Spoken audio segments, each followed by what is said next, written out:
Muy buenas gentes, ya hace tiempo que llevo el verano y tengo planes para hacer algunos vídeos sobre historia. Y hoy específicamente voy a hablar sobre la gran olvidada de las dos guerras mundiales. La primera. Bueno, pues eso, que todo comienza con dos bandos.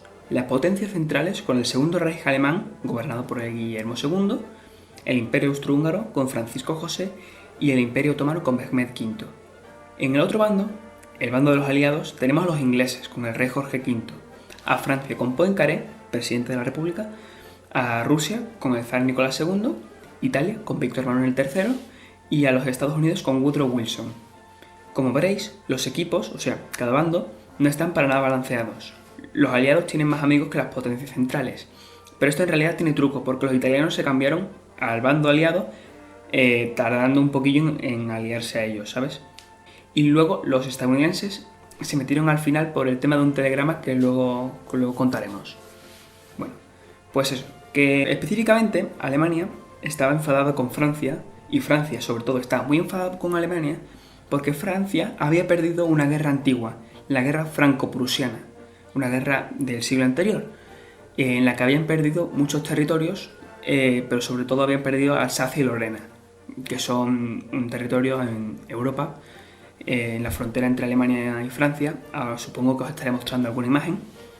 Bueno, pues eso, que estaban muy enfadados, así que las relaciones no eran específicamente buenas y se habían dedicado a hacer lo que vendrían siendo proteger a otros países. Alemania, por ejemplo, protegía a Austria-Hungría si le declaraban la guerra, y a la vez Francia declararía la guerra a cualquier persona que atacase a Rusia, etcétera, etcétera. Y así más o menos se supone que había una especie de paz.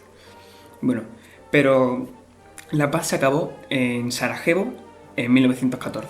El heredero al trono austrohúngaro, Francisco Fernando, es asesinado por un tal Gavrilo Princip, que era como un proserbio en Bosnia, que le gustaba Yugoslavia, era medio anarquista y esas cosas. Bueno, pues que le pegó un tiro y se cargó al heredero al trono austrohúngaro. Y los austrohúngaros se lo tomaron muy a pecho y dijeron que en realidad la culpa había sido de los serbios por querer influir en Bosnia con sus atentados. Los serbios lo negaron y los austrohúngaros les declararon la guerra. Los serbios llamaron a los rusos, los austríacos a los alemanes y los rusos a los franceses, por lo que os he contado antes de lo de los pactos de no agresión, lo de proteger a otros países. Bueno, pues al final se habían liado. Bien, ha comenzado la guerra. El frente oriental es muy móvil. Los austríacos pierden terreno frente a los rusos, pero los alemanes ganan territorios poco a poco. El frente occidental es un problema. Los alemanes no pueden ganar a Francia porque Francia tiene muchos fuertes en la frontera y es muy difícil pasar.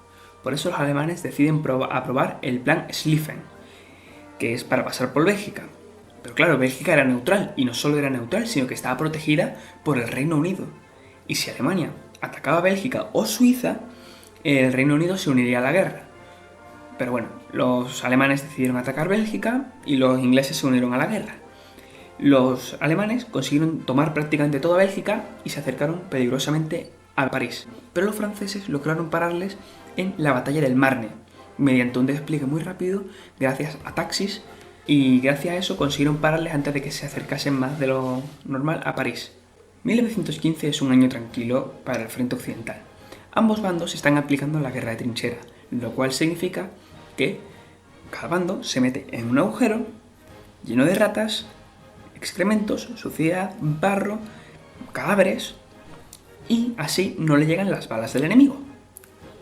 Y así ambos bandos, y se quedan mirándose, esperando que el otro avance, para que cuando avancen pues les maten. Y si los otros hacen lo mismo, pues los matan.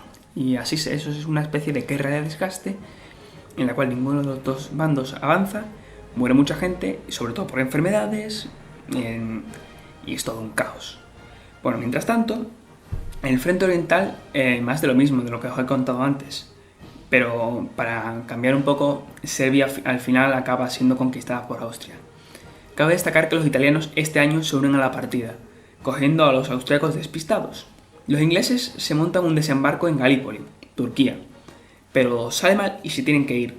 Esta batalla es una de las batallas más famosas, un gran desembarco, pero claro, le salió mal a los ingleses. En este año se comienza a utilizar el gas venenoso de manera masiva. En realidad, el gas tampoco es para tanto, ya quema tan poco, pero molesta. 1916 es un año un poco más, muchísimo más violento. En este año el frente occidental se vuelve a mover y comienza la batalla de Verdún.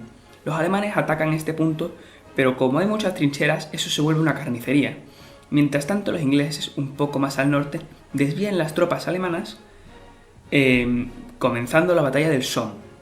En este año los ingleses estrenan una nueva arma, el tanque, una lata de metal que cambiará el curso de la guerra. El frente oriental, 3/4 de lo mismo, los rusos siguen perdiendo territorio y ahora Polonia es completamente alemana. Bueno, 1917 es un año decisivo. Los alemanes le mandan una solicitud de amistad a México y unos mensajes ofensivos hacia los yanquis. Los ingleses lo interceptan y se lo pasan a los Estados Unidos. Los estadounidenses se enfadan mucho y le declaran la guerra a Alemania. Ahora Alemania está totalmente bloqueada por mar y encima comienzan a perder un poco el territorio en Francia. Pero en este año los rusos se rebelan contra el zar y para que los rusos se fuesen de la guerra mandan a Lenin para que haga una revolución o algo para echar a Rusia de la guerra. Tras esto, los alemanes consiguen nuevos territorios aliados como Ucrania, Bielorrusia y el Báltico, que por un tiempo no van a ser ni rusos ni soviéticos. 1918 es el año en el que acaba la guerra. Los aliados alemanes comienzan a rendirse, pero Alemania hace un último intento y ataca en primavera avanzando un poco. Pero la cosa se queda ahí y ya se tienen que rendir con sus demás aliados. Se monta un armisticio rápido en un tren y luego ya en 1919 se firma una rendición más oficial en el Tratado de Versalles, en el que Alemania pierde territorios en Polonia, pierde las colonias en África, el Imperio Austrohúngaro se divide, el Imperio Otomano cae, un poco más lento, y Alemania tiene que pagar un montón de dinero para reparaciones de guerra, que ya veremos lo que pasará con este dinero en el siguiente vídeo. Hasta aquí la Primera Guerra Mundial. Espero que os haya gustado y hasta la próxima.